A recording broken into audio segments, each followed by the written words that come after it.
Bonjour vous, j'espère que vous allez bien. Comment dire? En fait, c'était une vidéo absolument pas prévue, mais en fait, j'avais besoin, j'ai besoin de parler à propos de ce sujet-là. Pour ceux et celles qui ont vu ma vidéo sur l'unboxing de la Little Cigogne, donc c'était ma dernière que je faisais. Je vous ai dit en début de vidéo que j'avais appris une mauvaise nouvelle et que c'était pour ça que voilà, j'étais un petit peu patraque, mais que j'avais quand même envie de filmer pour penser à autre chose. En fait, là, j'arrive à un moment où je ne sais absolument pas quoi faire et je sais que vous êtes nombreux et nombreuses à me suivre et j'avoue je me tourne vers vous pour avoir votre avis par rapport à ma situation.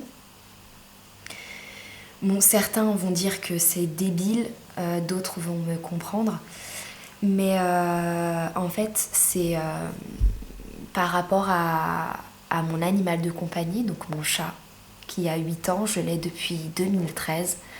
Donc c'est mon bébé quoi, je l'ai depuis longtemps.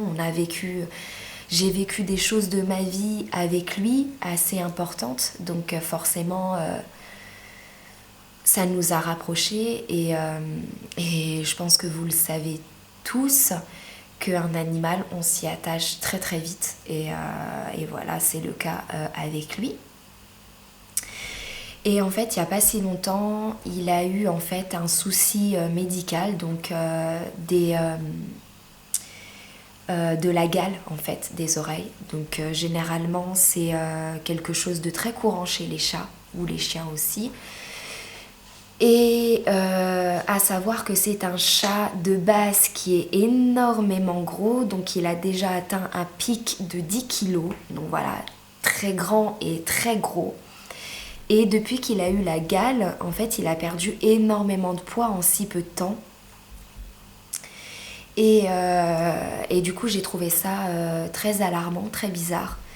Je pensais que c'était à cause de la gale. Donc du coup, je l'ai emmené chez le vétérinaire pour faire soigner ça. Et quand je lui ai dit que de base, c'était un chat qui était limite obèse, il a trouvé ça bizarre parce que là, je vous assure, il avait la peau sur les os, quoi. C'était rien de le caresser, ça me donne envie de, je sais pas, ça me débile, mais ça me répugne parce que avant il avait de la graisse partout et là maintenant c'est des os quoi, c'est horrible. Et du coup il a fait une prise de sang, il a trouvé qu'il y avait une taux de glycémie assez importante, donc il était parti sur du diabète. Il a dû le prendre en charge en hospitalisation pendant 2 jours. Il a été perfusé parce que il était sous perfusion parce qu'il était en carence de beaucoup de choses. Et, ensuite, il avait peut-être un souci de rein, mais voilà, fallait faire plus d'analyses, plus de choses. Donc il a passé une échographie, une prise de sang. Donc il avait bien la gale parce qu'au début c'était pas trop sûr. Donc il l'a soigné. Prise de sang, etc. Donc 2 jours après, je suis revenue. Et en fait, il m'a annoncé qu'il avait un problème au niveau des reins. Donc il m'a montré ses reins en échographie qu'il avait prise, donc les photos. Autant vous dire qu'il y a un rein, bah c'est plus un rein. Et le deuxième, il m'a dit qu'il il prenait la direction du premier rein, quoi. Donc que c'était des vieilles chaussettes, quoi. Que ça ressemblait plus du tout à des reins, quoi. C'était... Donc il avait une cystite également et du coup il m'a dit que je pouvais le ramener à la maison et que ça allait être décisif. Soit il allait se mettre à manger, soit il allait pas se mettre à manger et c'était fini quoi. Et donc du coup je l'ai ramené à la maison avec des médicaments, donc c'était une galère à lui donner les médicaments, autant vous dire c'est chiant quand on est obligé de les forcer à ouvrir la bouche. et ils n'ont pas forcément envie et qu'ils recrachent le médicament juste après. Alors en fait, il m'avait dit qu'il ne souffrait absolument pas de ce qu'il m'a dit, mais que c'était quand il atteignait en fait certains pics, donc en fait certains pics qui ont des effets en fait et ça va lui donner des nausées, donc c'est ce que c'est ce que fait en fait les reins. Au bout d'un moment ça grimpe au niveau d'un pic, mais je sais plus c'est quoi, comment ça s'appelle, c'est un nom assez spécial. Et en fait ça monte et c'est ce qui lui donne des nausées et il vomit. Donc j'avais des antivomitifs à lui donner et des antivomitifs pendant 3 jours. Et 3 jours après, il fallait que je voie s'il commençait à se remettre à manger et à ne plus vomir et surtout boire de l'eau. Donc il m'a donné des croquettes spéciales pour les reins, etc. Et les 3 jours étaient décisifs. Autant vous dire, ça fait bientôt 1 mois qu'il est revenu de son hospitalisation. 1 mois, honnêtement, qu'il ne mange pas. Je sais pas comment il fait. Alors il a essayé de manger quelques croquettes, mais il les avale pas. On m'a dit qu'il fallait que je lui donne de la pâtée pour bien lui donner envie en fait. La pâtée il la mange pas, il fait que la lécher. Donc par contre il boit et ça c'est pas mal. Mais le reste voilà, il mange pas quoi. Et il a perdu encore plus de poids. Maintenant c'est devenu un squelette. Il a absolument plus de force.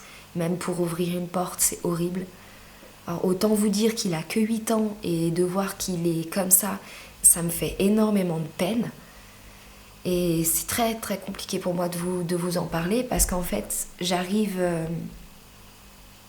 à un dilemme. C'est que je ne sais absolument pas quoi faire. On m'a dit qu'il ne souffrait pas, mais pour moi je suis persuadée qu'il souffre.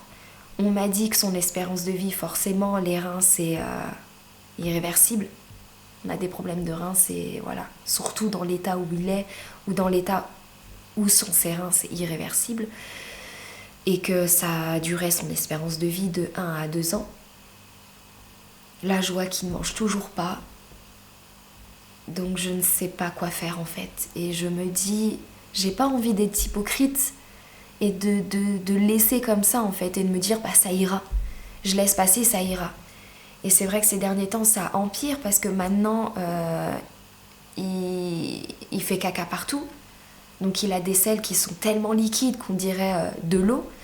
Et elles sont noires et rouges. Donc il y a forcément du sang dedans. Et en fait, en termes de l'odeur, c'est une odeur que j'ai jamais sentie, quoi. C'est une odeur mais horrible. J'ai jamais senti, je vous jure, quelque chose qui sentait aussi mauvais. Et ça sent la mort en fait. C'est con. J'ai jamais senti la mort. Mais j'ai déjà senti des fois quand il y a des rats qui sont complètement crevés et que ça sent la putréfaction. En fait, ça sent ça. Ça sent horrible. C'est une odeur très âcre. Je me dis que il est en train de mourir de l'intérieur. Donc en fait, j'arrive à un moment où je ne sais pas quoi faire. Est-ce que je prends la décision pour lui de l'euthanasier ?